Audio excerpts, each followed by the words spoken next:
Paramount Studios has officially greenlighted a new live-action Ninja Turtles movie titled The Last Ronin, which is based on the acclaimed comic book of the same name. Production has recently begun, with the script already completed by Tyler Burton Smith, though he's reportedly fine-tuning the ending and tweaking some final details. While Smith's resume doesn't include major hits, The Last Ronin has the potential to break new ground for the franchise. Unlike previous TMNT films, this adaptation is set to be darker, grittier, and R-rated, confirmed by Paramount. To truly capture the spirit of the source material, Smith will need to dive deep into the psyche of the protagonist, explore his emotional scars, and flesh out the individual journeys of the Turtle brothers, even in flashbacks. This isn't just another pizza-loving, lighthearted Ninja Turtles adventure. It's a story about loss, vengeance, and the weight of responsibility, so the script will need to reflect that emotional intensity. One of the biggest names attached to the project is Walter Hamada. Now, Hamada is a divisive figure in Hollywood. While his tenure with the DC Extended Universe was a roller coaster ride that left fans with mixed feelings, his work on Matt Reeves' The Batman and horror hits like It and The Conjuring showcase his ability to handle dark, emotionally charged material. The question is, will Hamada's experience elevate The Last Ronin, or will it polarize the fan base further? Producers are already hyping this as a groundbreaking chapter in the Turtles franchise, with some even whispering about potential awards buzz. Bold claims for sure, but with the beloved comic series as a foundation, they might not be as far-fetched as they sound. For those who haven't read the comic, The Last Ronin is a gut-wrenching tale set in a dystopian New York City controlled by Oroku Hiroto, the grandson of Shredder. The story follows the sole surviving turtle as he embarks on a mission of vengeance, carrying the weapons of his fallen brothers. One of the most intriguing elements of the comic is how it keeps the identity of the last turtle a mystery for much of the story. He wears a black mask devoid of any of the signature colors, symbolizing the burden of carrying on his brother's legacy.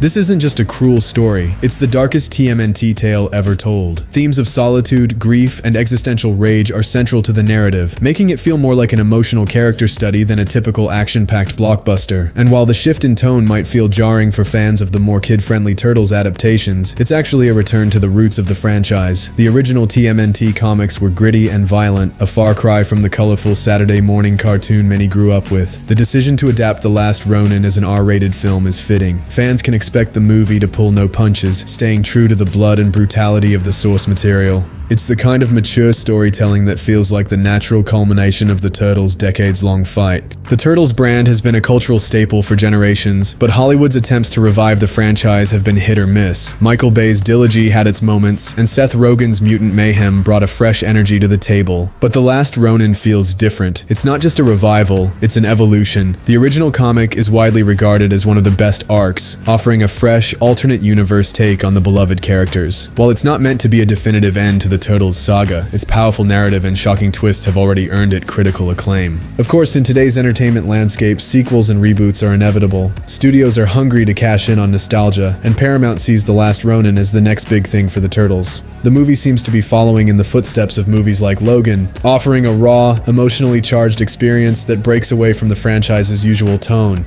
According to The Hollywood Reporter, The Last Ronin will stick closely to the comic's storyline, though the writers are planning to add fresh twists to keep even die-hard fans guessing. As of now, Paramount hasn't revealed an official release date, but with the script and production moving forward, a 2026 release seems likely. Rumors are also swirling about the director, with Robert Schwentke reportedly in talks. While Schwentke hasn't confirmed his involvement, insiders suggest negotiations are ongoing. Beyond the movie, Paramount is clearly doubling down on the Ninja Turtles franchise. A sequel to Mutant Mayhem is already in development, and a AAA video game based on The Last Ronin is also on the way. The game, described as a third-person action RPG inspired by God of War, aims to adapt the same dark tone of the comic. Overall, The Last Ronin has the potential to redefine the franchise and deliver something truly unforgettable. Whether it stands alone as a bold masterpiece or becomes the foundation for a new era of Turtle storytelling, one thing is clear: the hype is real. Stay tuned.